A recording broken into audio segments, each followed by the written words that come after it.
لومڑی ایک اونچے ٹیلے پر اداس بیٹھی تھی۔ سامنے ہرے بھرے میدان میں جانور اپنے اپنے کاموں میں مصروف تھے اور کچھ گھاس چر رہے تھے تو کچھ ان کی تاک میں لگے تھے، کچھ شکار مار کر اس کے گوشت سے اپنا پیٹ بھر رہے تھے تو کچھ ندی سے پانی پی رہے تھے۔ پرندے بھی جھنڈ بنائے ادھر سے ادھر اڑ رہے تھے اور وہ جنگل کا ایک خوشگوار دن تھا، لیکن اس دن لومڑی پر سنجیدگی طاری تھی۔ جنگل کی زندگی میں لومڑی کو اہم مقام حاصل تھا۔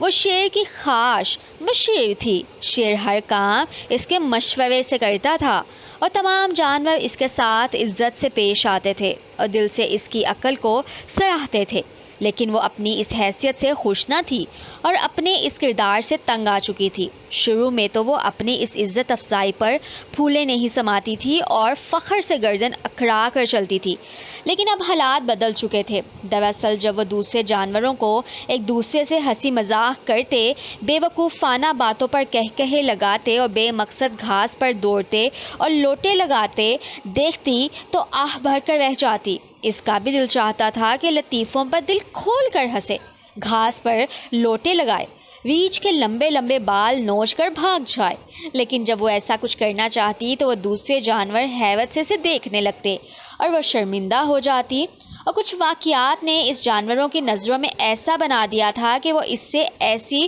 چھوٹی باتوں کی توقع نہیں کرتے تھے، حالانکہ وہ خود کو دوسرے جانوروں کی طرح ہی سمجھتی تھی، یہاں تک اپنی عقل و چالاکی کو بھی اہمیت نہ دیتی تھی، جو جنگل کے ساتھ ساتھ انسانی آبادیوں تک میں اتنی مشہور ہو چکی تھی کہ ہوشیار آدمی کو لومڑی کی طرح چالاک کا خطاب دیا جانے لگا تھا۔ جب وہ ان واقعات پر نظر دوڑاتی جن کی وجہ سے اسے یہ مقام حاصل ہوا تھا تو وہ سر پیٹ کر رہ جاتی۔ اسے ان میں عقل کا عمل دخل کم، موقع سے بروقت فائدہ اٹھانا اور دوسروں کا احمقانہ رویہ زیادہ نظر آتا۔ مثلاً وہ واقعہ جس میں اس نے شیر اور بھیڑیے کے ساتھ مل کر 3 شکار کیے، اور جب شیر نے پوچھا کہ تقسیم کس طرح کی جائے اور بھیڑیے نے پہلے جواب دے کر اپنی جان گنوائی تھی، تو لومڑی نے فوراً سبق سیکھا اور 3 شکار شیر کے ہیں کہہ کر عقل مندی کی سند حاصل کی۔ حالانکہ اگر یہ سوال شیر پہلے اس سے پوچھ لیتا تو وہ بھی بھیڑیے والا ہی جواب دیتی۔ اسی طرح جب ایک دن اس نے ایک کوے کو پنیر کا ٹکڑا منہ میں دبائے دیکھا تو اس کا جی للچایا۔ یہاں اس نے محض کوے کی خوشامد ہی کی تھی، اب وہ کوا ہی اتنا بیوقوف تھا کہ ذرا سی تعریف پر پھولے نہیں سمایا اور پنیر کا ٹکڑا لومڑی نے مزے لے کر کھا لیا۔ چند واقعات ایسے بھی تھے جن میں اس نے منہ کی کھائی، لیکن وہاں کسی جانور کے موجود نہ ہونے کی وجہ سے اس کی عزت بنی رہی۔ جب وہ ایک دن انگور کے باغ میں گئی اور پکے ہوئے انگوروں کو دیکھ کر اس کے منہ میں پانی بھر آیا تو اس نے بہت کوشش کی کہ کسی طرح انگور حاصل کر سکے، لیکن ناکام رہی۔ بالآخر اپنی جھیمپ مٹانے کے لیے یہ کہتے ہوئے رخصت ہو گئی کہ انگور کھٹے ہیں، حالانکہ وہ انگور ذرا بھی کھٹے نہ تھے بلکہ خوب پکے ہوئے میٹھے انگور تھے۔ اب لومڑی تنگ آ چکی تھی، وہ سارا دن بھوکی ٹیلے پر بیٹھی رہی اور رات ہوئی تو تمام جانور وہاں جمع ہو گئے۔ ایک طرف شیر بھی بیٹھا تھا اور سب خوش گپیاں لگا رہے تھے۔ چاندنی رات تھی، پورے چاند نے آسمان کو روشن کر رکھا تھا اور بادلوں کی ٹکڑیاں اڑی چلی جا رہی تھیں۔ بھیڑیے کچھ بے چین تھے، وہ بار بار گردن اوپر کر کے بھیانک آوازیں نکالتے۔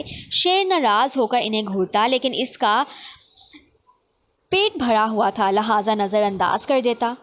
باتوں کے درمیان جانوروں میں بحث چھڑ گئی کہ چاند حرکت کر رہا ہے یا بادل۔ سب آسمان کی طرف نظر اٹھائے اندازہ لگانے کی کوشش کر رہے تھے۔ کچھ کا خیال تھا چاند حرکت کر رہا ہے، جبکہ کچھ جانور بادل کے حق میں تھے۔ ان کی بحث بڑھتے بڑھتے جھگڑے میں تبدیل ہونے لگی تو شیر کو غصہ آ گیا، وہ زور سے دہاڑا اور سب کو سانپ سونگھ گیا۔ تم لوگ کون ہوتے ہو فیصلہ دینے والے؟ یہ تو دانا کا کام ہے۔ سب کی نظریں لومڑی کی طرف گھوم گئیں۔ ایک بار پھر گیند لومڑی کے کورٹ میں آ گئی تھی۔ اس کا غصے سے برا حال تھا، اسے بالکل پتہ نہ تھا کہ کیا چیز حرکت کر رہی ہے۔ پھر اسے خیال آیا یہ اچھا موقع ہے، ایسا جواب دیا جائے جو احمقانہ ہو تاکہ آئندہ کے لیے اس کی جان چھوٹ جائے۔ وہ بولی، بھائیوں اور بہنوں، اگر چاند رکا ہوا ہے تو بادل چل رہے ہیں، اور اگر بادل رکے ہوئے ہیں تو چاند چل رہا ہے۔ کسی کی بھی سمجھ میں اس کا یہ بے تکا جواب نہ آیا، لیکن یہ لفظ ایک ایسے جانور کے منہ سے نکلے تھے جس سے وہ احمقانہ جواب کی توقع نہیں رکھتے تھے۔ چنانچہ سب نے واہ واہ شروع کر دی، ان میں شیر بھی شامل تھا۔